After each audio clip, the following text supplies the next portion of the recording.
it one more chance.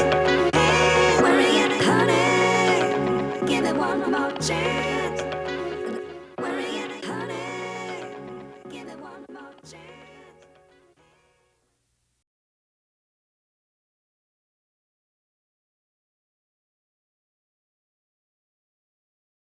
Hey, so this is my hair.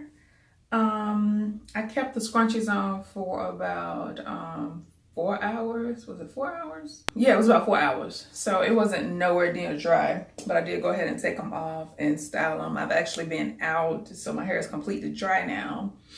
I can really tell in terms of elongating my curls like the gel promise. My curls are definitely soft. I like that.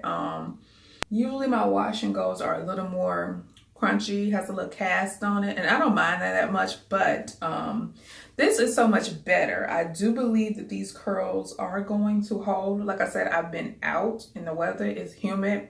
I don't have any frizz. I have definition. I have shrinkage, not a lot of shrinkage. So I don't know. I don't know if it lived up to the promise of elongating my curls. But I do like the definition. I do like the softness. I give it a thumbs up.